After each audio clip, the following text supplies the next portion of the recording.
got so much motherfucking design on right now.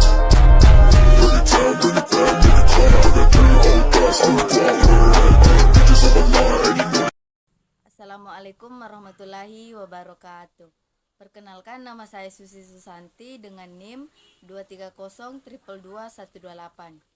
Pada kesempatan ini saya akan memberikan sedikit kesimpulan materi mengenai syirik di zaman modern beserta ayat atau hadis yang berkaitan.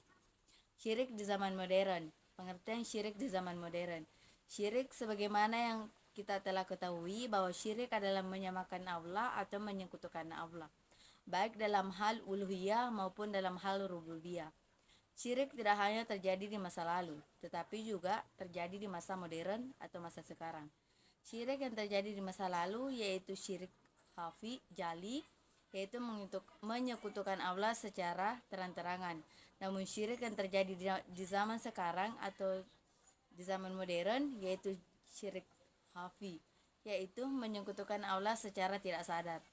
Sesungguhnya perbuatan syirik tidak diampuni oleh Allah Subhanahu wa taala sebagaimana dalam firman-Nya Quran surah An-Nisa ayat 48 yang artinya sesungguhnya Allah tidak akan mengampuni dosa syirik dan Dia mengampuni segala dosa yang lain dari syirik itu bagi siapa yang dikehendakinya. Barang siapa yang menyekutukan Allah maka sungguh ia telah berbuat dosa yang besar. Adapun bentuk-bentuk dari syirik modern. Yang pertama itu menganggap bahwa menyembuhkan penyakit adalah dokter. Yang kedua, menganggap bahwa tubuh tetap sehat dan bugar karena pola makan yang seimbang. Yang ketiga, panen melimpah karena keprofesionalnya dalam mengelola tanah pertanian. Padahal yang menumbuhkan tanaman adalah Allah Subhanahu wa taala. Adapun bentuk-bentuk lain dari syirik modern. Yang pertama itu kesyirikan dalam ramalan horoskop atau feng shui. Yang kedua, kesyirikan dalam bentuk SMS. Contohnya, ketik rek spasi jodoh kirim ke sekian-sekian.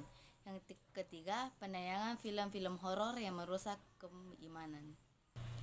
Yang ketiga, cara menanggulangi syirik modern. Yang pertama yaitu memperdalam keimanan kita kepada Allah Subhanahu wa taala dan Rasul-Nya serta ajaran-ajarannya yaitu ajaran Islam. Sebagaimana dalam hadis riwayat Bukhari dan Muslim yang artinya barang siapa yang Allah menghendaki padanya kebaikan maka Allah akan memahamkannya di dalam perkara agama. Hadis riwayat Bukhari dan Muslim. Yang kedua yaitu terbiasa dengan kerja keras dan berdoa kepada Allah Subhanahu wa taala setiap pekerjaan atau kegiatan yang dilakukan. Yang ketiga, mempercayai bahwa tiada kekuatan yang lebih besar dibandingkan kekuatan Allah Subhanahu wa taala. Yang keempat, ikhlas dalam melakukan amal kebaikan. Yang keempat, bahaya syirik bagi kehidupan manusia. Yang pertama, menghancurkan seluruh amal kebaikan. Sebagaimana dalam firman Allah dalam Quran surah Az-Zumar ayat 65 yang artinya sesungguhnya jika engkau berbuat syirik niscaya hapuslah amalmu dan benar-benar engkau termasuk orang-orang yang rugi. Quran surah Az-Zumar ayat 65. Kedua, jika meninggal dalam keadaan syirik tidak akan diampuni oleh Allah Subhanahu wa taala. Yang ketiga, kekal dalam neraka. Yang keempat, pelakunya diharamkan masuk surga dan yang terakhir sulit menerima kebenaran. Cukup sekian kesimpulan yang sempat saya berikan mengenai materi syirik di zaman modern. Lebih dan kurangnya mohon dimaafkan dan saya akhiri dengan ucapan billahi fisabilil haq fastabiqul khairat. Wassalamualaikum warahmatullahi wabarakatuh.